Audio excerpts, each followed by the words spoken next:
Hello guys, my name is Amit Sani and I welcome you in this daily PIB analysis video. In the morning the Hindu paper analysis videos they come, in the evening the PIB videos they come. 23rd of May, and today it was a different day, the election results day, so no update again, and some questions, some important data, some yesterday's update, and some current affairs we are going to discuss here, and very important lesson for the prelims examination. Please share these lessons. Minister of Defense data: successful firing of BrahMos air launched missile from Sukhoi 30 MKR aircraft. This aircraft we have taken from Russia, and this BrahMos missile that is also developed by the joint effort of India and Russia. You see, the BrahMos is a name taken from Brahmaputra and Moskva, the river of Russia and India, and it's a air version, air to surface missile it is gonna be. So they have tested this cruise missile. The cruise missile is the type of it. It's not a ballistic missile that goes like that. Cruise missile goes parallel to the surface, so that's important. And the speed is 2.8 Mach as I told you. The sound speed is 333 meter per second. If the speed of any aircraft or any missile is more than that, then it is more than 1 Mach.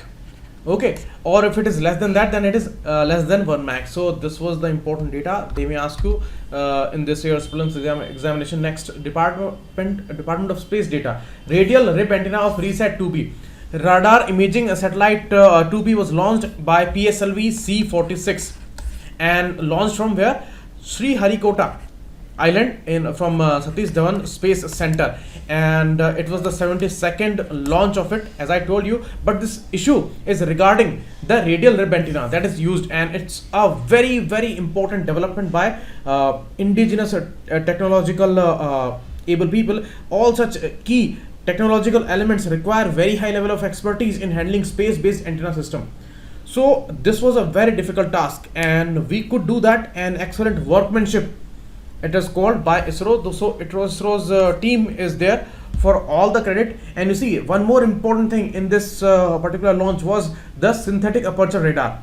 So this technology is very important. The first version of radar imaging satellite, it was launched in April 2012, and after 7 years they have launched the next radar imaging satellite in all the conditions, whether it's night time or cloudy condition or any stormy condition. It can take images and all, because it is using microwaves and the important synthetic aperture radar system. Next, bilateral naval exercise Samudra Shakti, that was between India and Indonesia. So that's important. Indonesia is a major player there in the Southeast Asian nations, and ASEAN country it is, and our active policy is also going on. Recently the elections happened there. Jokowi is elected president again. So this is the case, and they may ask you about this important data. Samudra Shakti, you can see here Indian Navy and Indonesian Navy. Surabaya port is there in Indonesia, where this was held, and India's solidarity with Indonesia towards ensuring good order in maritime domain. So that's the simple thing. Next, Ambassador of Conscience Award. Ambassador of Conscience Award is given by Amnesty International. That's a very important body, and it was regarding the political amnesty after World War II, and that became very important. So it works in the area of human rights mainly. So this award is regarding the human rights issue. In 2009, Aung San Suu Kyi, the very important political leader in Myanmar's politics, so she was that time, she was in the house arrest at that time in 2009, and she was given this particular award. But now after that, conditions changed, and her stand towards the intolerance issues regarding Rohingya Muslims in Myanmar.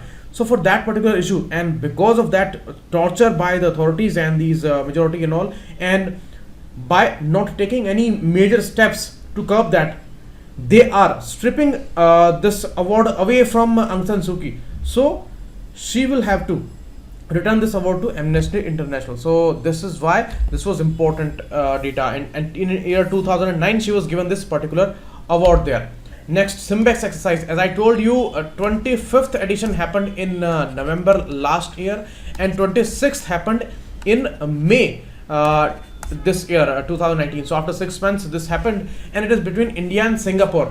It is one of the longest uninterrupted series of exercise between India and Singapore in 1993.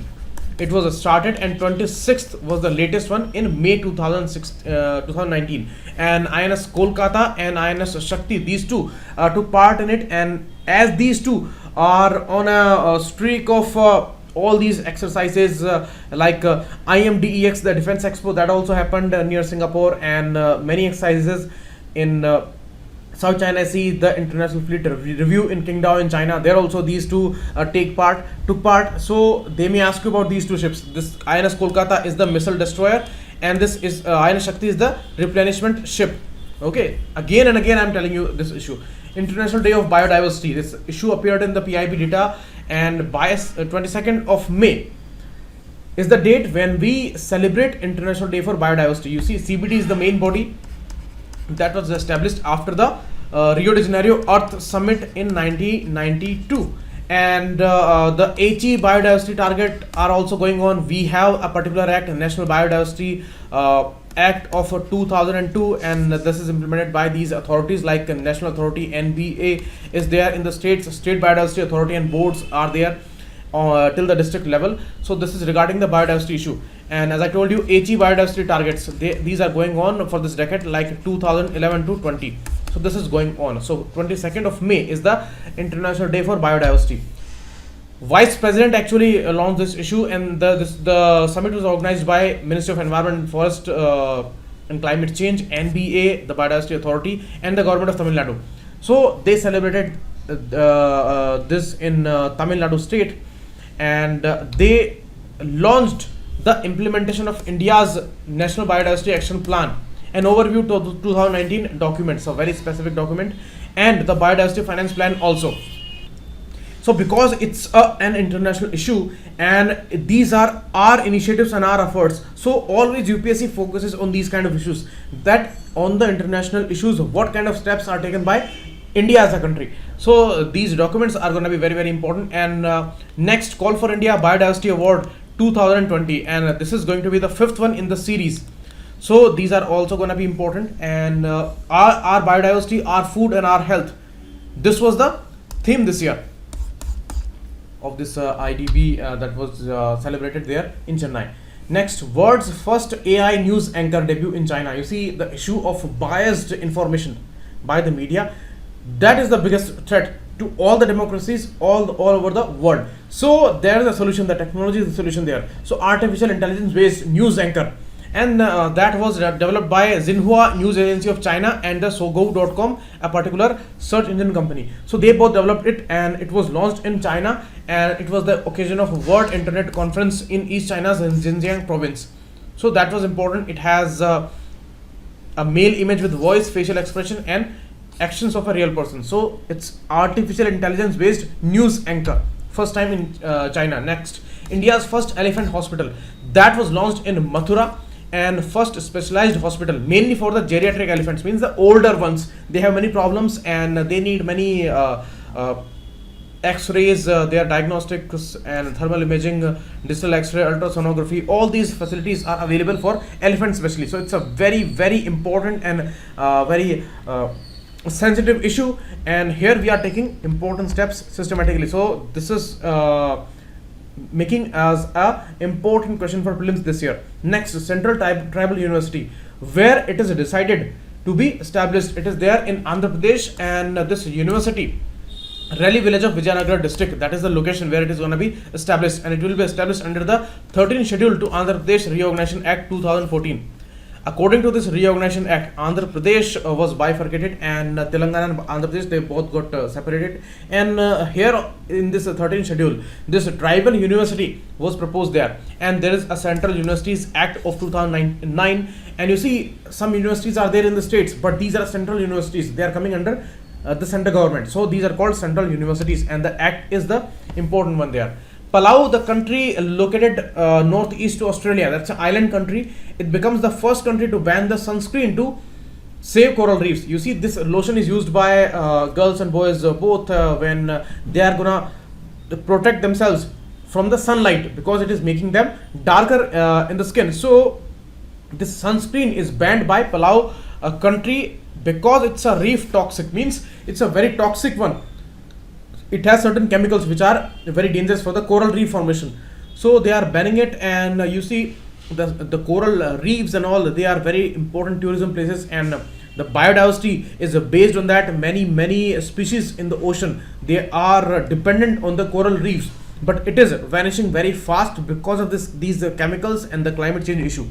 So now they are banning that. Next, government to set up a national sports stadium for differently abled in Meghalaya. So that's a very important information. They may ask you about that. World's longest DNA sequence that is recorded, and that is by UK scientists in the Nottingham University. Okay, so this is a new world record that is 10,000 times longer than the normal DNA sequence. So they have sequenced that. Next, NASA's Kepler Space Telescope. It is by NASA and it is now retired after 9 years, 9.5 years. And this was a very important one of its time. It was designed to survey our region of Milky Way galaxy to discover hundreds of Earth-sized and smaller planets. So means these are present in the Goldilocks zone. Goldilocks zone where these Earth-like planets can be found, because certain conditions are found in the Goldilocks zone where life can be possible. So these kind of planets like Earth, they can be found in the Goldilocks zone. So it was finding those zones and those exoplanets and extrasolar planets. So that was important. So it was launched in 2009 and now in 18 it is retired now. Constellation Cygnus was also pointed out by this Kepler Space Telescope. So it was a telescope by NASA. Next, Section 7 of RBI Act. This time you have to go through all the important details regarding Section 7 of RBI Act of 1934. This was invoked by the government this time. It has been never invoked before, but this time they have invoked it. And you see, High Court in August said that the government could issue direction to RBI under Section 7 of the RBI Act. It is actually against the autonomy of the RBI, but this section is there in the RBI Act, but that was very, very rare. And and the previous governments, they never invoked the RBI Act till now, this Section 7 of the RBI Act till now. But on 12th of February, they released this circular and all, and they may ask you about many issues. A lot of things happened with RBI this year, and some was regarding the RBI's issue of not releasing the data regarding the NPA's issues of some banks. So RBI was under a lot of scrutiny also, and Supreme Court gave this as a decision. So that was a separate issue, and this issue of Section 7 of the RBI Act, that was a separate issue. So they may ask you many questions regarding that in the prelims and in the mains this year. So thanks a lot. Keep watching. It was a big sign. We will meet again tomorrow.